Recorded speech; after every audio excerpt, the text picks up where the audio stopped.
4학년 1학기 수학 3단원 곱셈과 나눗셈. 오늘은 78, 79쪽에 있는 얼마나 알고 있나요를 풀어보면서 이번 단원에서 배운 내용들을 총 정리해 보도록 하겠습니다. 6개의 문제를 다 푼 다음 이 영상을 다시 재생해 주세요. 그리고 영상을 보면서 여러분들이 푼 문제가 맞았는지 틀렸는지 색깔 있는 펜을 들고 채점해 주세요. 그럼 1번 문제부터 같이 풀어보겠습니다. 1번, 네모안에 알맞은 수를 써넣으래요. 왼쪽을 보면 64 곱하기 7은 448이고 640 곱하기 7과 640 곱하기 70의 값을 구해보라고 합니다. 세로셈으로 쓸 필요는 없는데 일단 640 곱하기 7만 한번 먼저 값을 구해볼게요. 640 곱하기 7을 하면 07은 0, 74, 28 2 올라가고 67에 42에 2 더하면 44. 그래서 4480입니다. 이 64 곱하기 7에 있는 448과 640 곱하기 7은 4480이니까 448에 0 하나만 더 붙여주면 되겠네요. 그리고 640 곱하기 70을 구할 때에는 64, 7이 있고 0이 2개 붙어 있기 때문에 64 곱하기 7의 값인 448에 0을 2개 더 붙여주면 됩니다.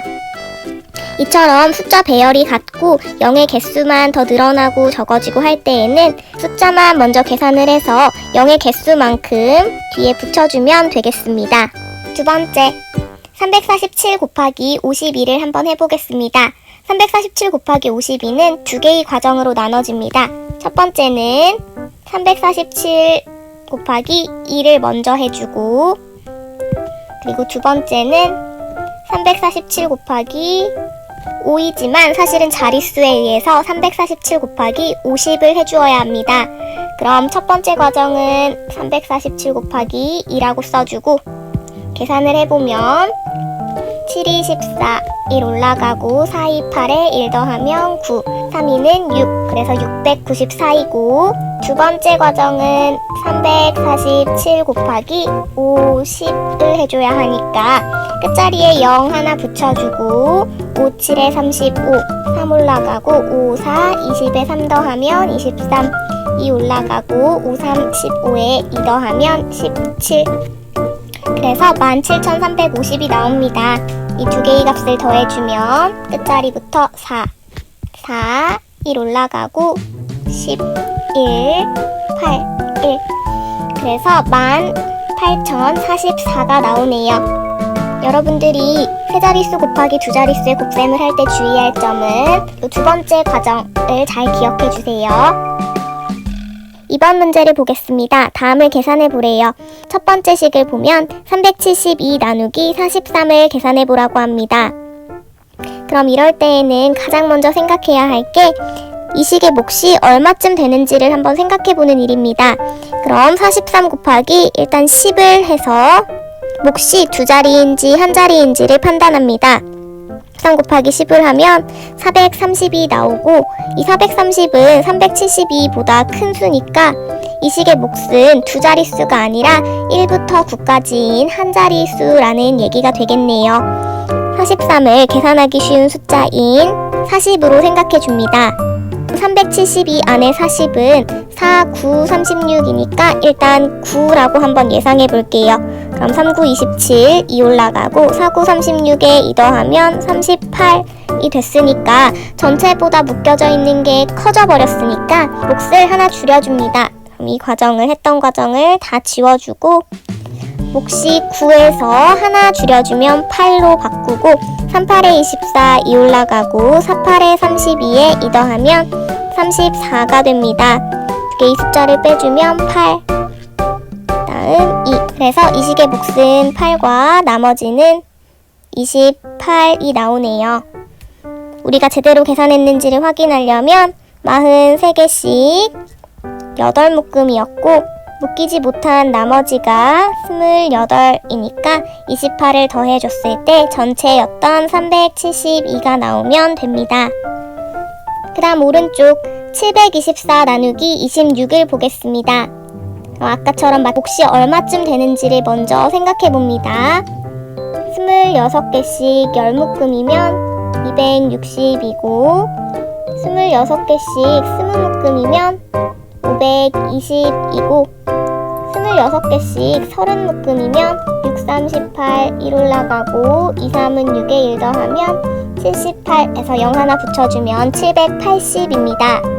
그럼 그 얘기는 우리가 가지고 있는 전체인 724는 26을 20묶음 했을 때와 30묶음 했을 때 사이라는 것을 알 수 있으니까 이 식의 몫은 20 얼마라는 얘기가 되겠네요. 그럼 세로셈으로 계산해 봅시다. 앞에 두 자리를 먼저 봐주고 몇십 묶음 들어가는지를 생각해 줍니다. 그럼 아까 우리가 얘기한 것처럼 20묶음 들어간다고 해주면 6, 22, 1 올라가고 2는 4에 1 더하면 5 몇십 묶음 묶고 남은 나머지는 204입니다. 그럼 이번에는 204 안에 26이 몇 묶음 들어가는지를 확인합니다. 그럼 26은 30에 가까운 수니까 3, 6에 18이니까 일단 6번 들어간다고 예상해 봅시다. 그럼 6, 6에 36, 3 올라가고 2, 6에 12에 3 더하면 15입니다. 계산해주면 8, 9, 4, 48이 남아버리네요. 근데 우리는 26개씩 묶어야 되니까 48 남으면 하나를 더 묶을 수가 있겠죠. 그래서 이럴 때에는 다시 한번 계산해줍니다. 과정을 다 되돌리고 6이 아니라 그럼 몫을 늘려서 7번 묶을 수 있다는 얘기니까 6, 7에 42, 4 올라가고 2, 7에 14에 4 더하면 18입니다. 그럼 남은 걸 빼주면 2. 그래서 이 식의 몫은 27이고 나머지는 22입니다. 마찬가지로 이 식이 맞았는지 확인하려면 26개씩 27묶음이 되었고 묶이지 못한 나머지가 22이니까 이걸 다 더했을 때 724가 나오면 되겠네요. 3번 문제입니다. 잘못 계산한 곳을 찾아 바르게 계산해보래요. 나와 있는 식을 봤더니 215 곱하기 65네요. 이 식은 총 2개의 계산 과정으로 이루어지죠. 첫 번째는 215 곱하기 5를 해주고 그리고 두 번째는 215 곱하기 6, 사실은 자릿수에 의해서 215 곱하기 60을 해주는 과정입니다. 그 과정에서 뭐가 잘못됐는지 한번 확인해 봅시다. 우리는 비교를 위해서 계산을 먼저 해줄게요. 215 곱하기 5를 해주면 5, 25, 2 올라가고 5, 1은 5에 2 더하면 7, 그 다음에 2, 5, 10. 그럼 첫 번째 과정은 문제가 없었습니다. 두 번째 과정을 해주면 215 곱하기 60이니까 끝자리에 0 하나 붙여주고 6, 5, 30, 3 올라가고 6, 1은 6에 3 더하면 9, 그 다음에 2, 6에 12 하면 비교해보세요. 두 번째 과정에서 문제가 있었습니다. 그래서 세 자릿수 곱하기 두 자리의 계산을 할 때에는 두 번째 과정에서 미리 0을 하나 써놓고 시작하는 것도 틀리지 않을 수 있는 좋은 방법입니다. 두 개 더해주면 5, 7, 9, 3, 1 그래서 13,975가 나오네요. 4번 문방구에서 450원짜리 공책을 15권 샀습니다. 공책의 값은 모두 얼마니에요? 첫 번째 우리가 알고 있는 정보는 공책 한 권에 450원이고 이걸 총 15권 샀다. 그랬을 때 우리가 구해야 할 것은 무엇인가요? 네, 공책의 값이 모두 얼마인지를 구해야 합니다. 그럼 한 권당 450원이고 15권 샀으니까 우리는 이것을 곱셈으로 해결할 수 있겠네요. 우리에게 필요한 식은 450 곱하기 15이고 이걸 계산하면 첫 번째 해야 할 건 450 곱하기 5입니다. 그럼 0호는 0, 5, 25, 2 올라가고 4, 5, 20에 2 더하면 22.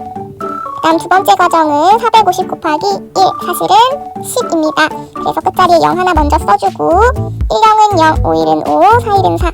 이 과정을 더해주면 0, 5, 7, 6 6,750이고 단위는 원입니다. 단위까지 잊지 말아주세요. 그 다음 5번 문제.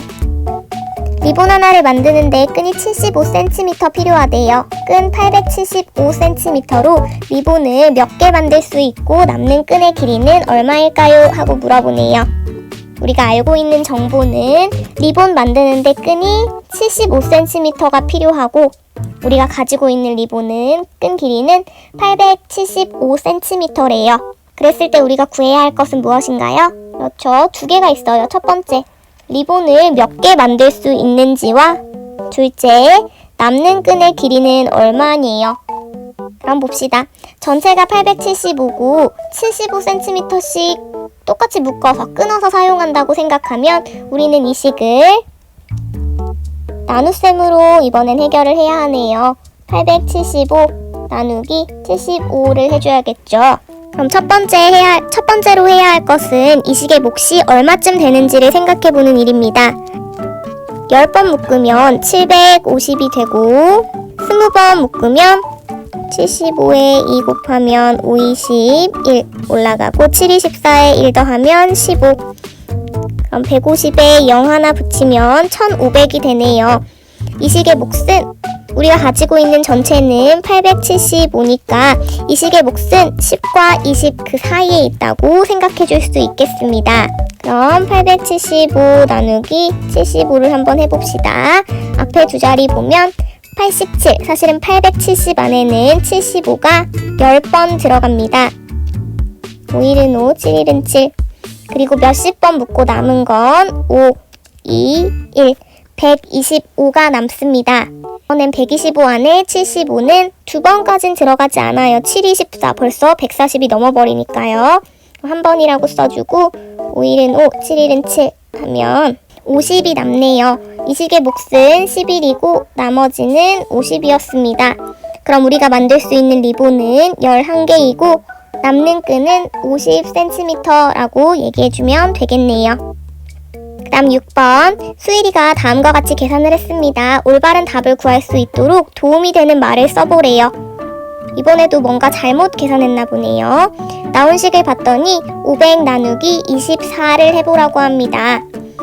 그럼 500 나누기 24 같은 나눗셈식을 계산할 때 우리가 해야 할 첫 번째는 몫이 얼마쯤 되는지를 생각해보는 일이에요. 그래서 24개씩 10묶음을 해보면 240이 되고 24개씩 20묶음을 하면 480이 되고 24개씩 30묶음 해보면 4, 32, 1 올라가고 2, 3은 6에 1 더하면 720이 될 거예요. 우리가 가지고 있는 전체는 500이기 때문에 이 식의 몫은 20과 30 사이라는 것을 알 수 있습니다. 그런데 수일이가 구한 몫을 봤더니 20과 30 사이여야 되는데 몫이 2밖에 안 된대요. 뭔가 잘못된 거겠죠. 선생님이 분명히 얘기했어요. 몫에도 자릿수가 있다. 그래서 그 자릿수를 생각해주고 비는 자릿수가 있으면 꽉 채워줘야 한다고 얘기했습니다. 수일이가 쓴 몫은 2라고 써놓긴 했지만 사실은 10의 자리 위에 있기 때문에 20입니다. 그럼 수일이가 올바른 답을 구하려면 몫이 20이 돼야 되고 나머지도 20이 돼야 하네요. 우리는 수일이에게 어떤 얘기를 해줄 수 있을까요? 선생님 수업을 열심히 들은 사람이라면 틀리지 않았을 거예요. 몫에도 자릿수가 있다. 그래서 수일이가 구한 몫은 2가 아니라 20이다 라고 조언을 해주면 되겠네요. 78, 79쪽에 나와 있는 6개의 문제는 이번 단원을 잘 들은 사람이라면 어렵지 않게 풀 수 있었을 거예요. 그럼 수업 듣느라 수고했고 틀린 게 있다면 다시 고쳐서 풀어보도록 하세요. 우린 다음 시간에 또 만나도록 합시다.